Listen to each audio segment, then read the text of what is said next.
عليكم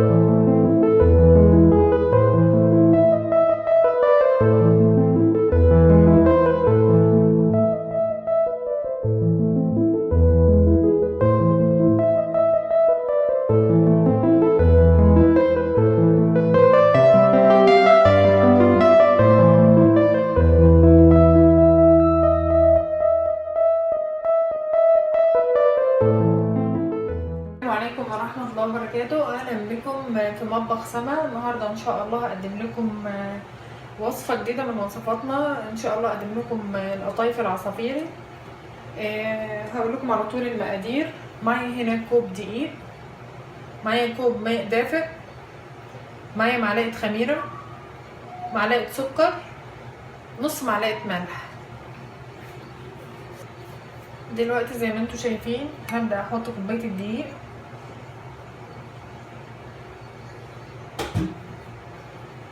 وعليها معلقة الخميرة ومعلقة السكر ورشة الملح، وهقلبهم زي ما انتوا شايفين كده اهو.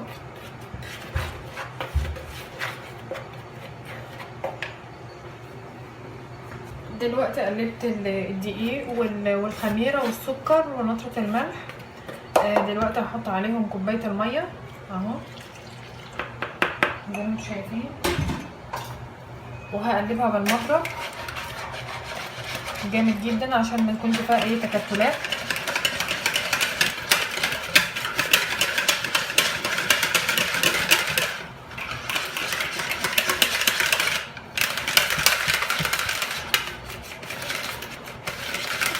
ممكن تضربيها في الخلاط عادي وهيكون اسرع.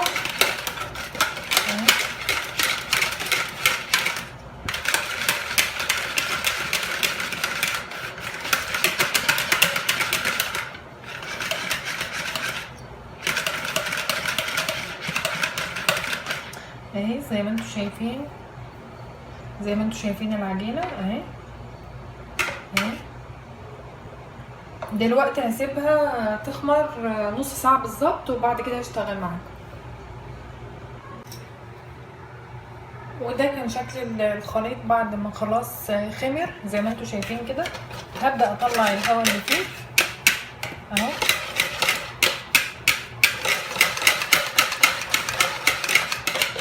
كده زي ما انتوا شايفين اهو. دلوقتي انا جهزت طاسه زي ما انتوا شايفين.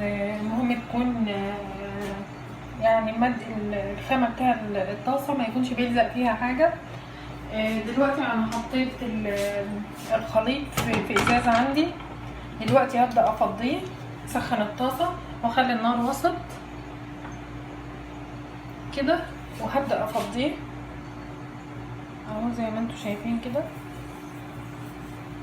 طبعا حسب الحجم اللي انت عايزاه تعمليه اعمليه. انا عايزاها مش كبيره ولا صغيره قوي اهي زي ما انتوا شايفين كده. ده الحجم اللي انا عايزاه اهو.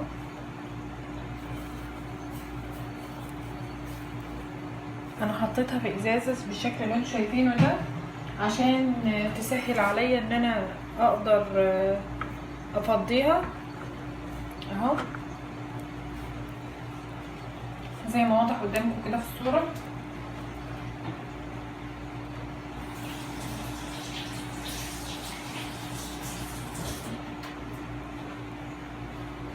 طبعا هكون مجهزه فوطه وحطها على صينيه عشان ورص القطايف عليها، عشان طبعا القطايف ما تنشفش، لان هي لازم تكون طريه وانت بتعمليها عشان تعرفي تقفليها اهي.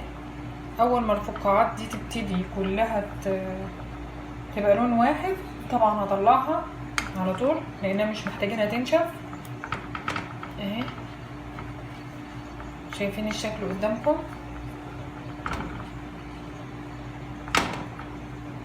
اهي اهي من ورا ومن قدام اهي اهي.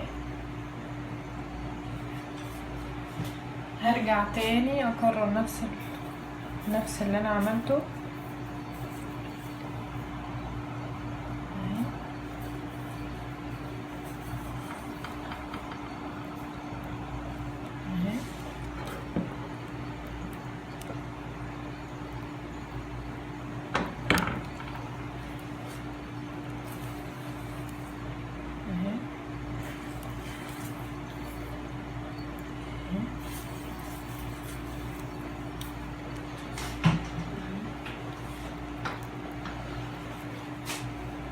اول ما بتبتدي تنشف خلاص وتبقى تاخد كلها لون واحد من فوق كده اشيلها على طول.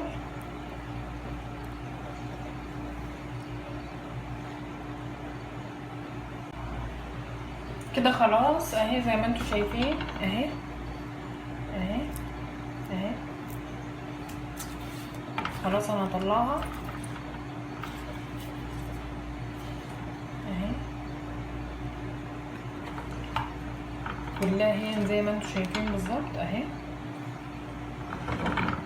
اهي اهي.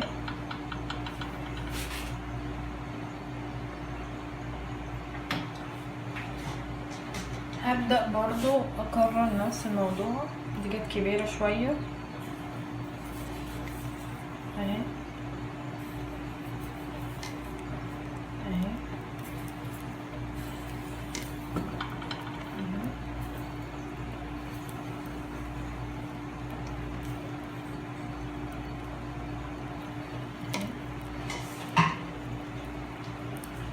ان شاء الله المقادير دي تجربوها وتكون مظبوطه معاكم ان شاء الله. ايه زي ما انتم شايفين شكلها اهو. وطبعا تقدري تحشيها بالطريقه اللي تحبيها.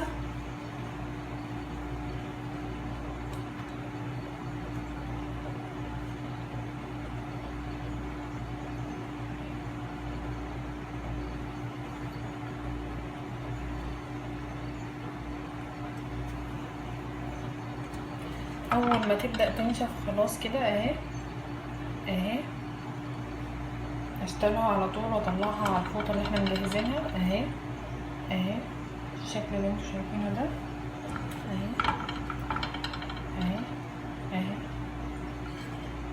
اهي اهي اهي اهي. وده كان شكل القطايف بعد ما خلصت اهي زي ما انتوا شايفين. دلوقتي بقى هبدأ احشيها. انا مش هقليها لان دي قطايف عصافيري بتفضل نية زي ما هي كده. هي مش نية، هي مستوية بالظبط شبه البامكين. هبدأ احشيها. هنا عندي قشطة وشوكولاتة، وهنا عندي فستق للتزيين. دلوقتي هبدأ معاكم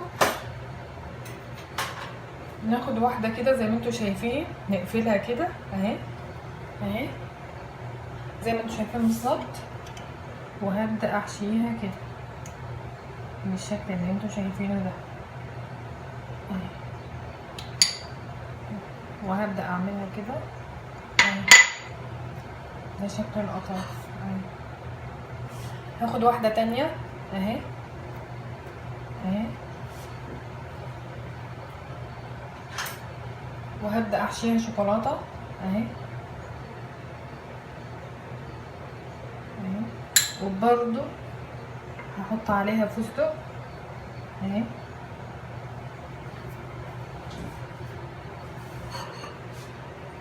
اهي عشان تبقوا شايفين كويس.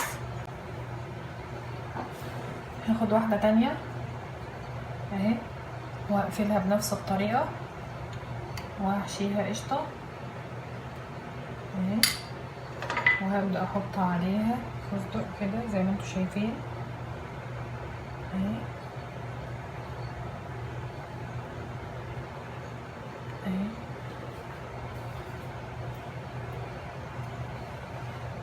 اهي.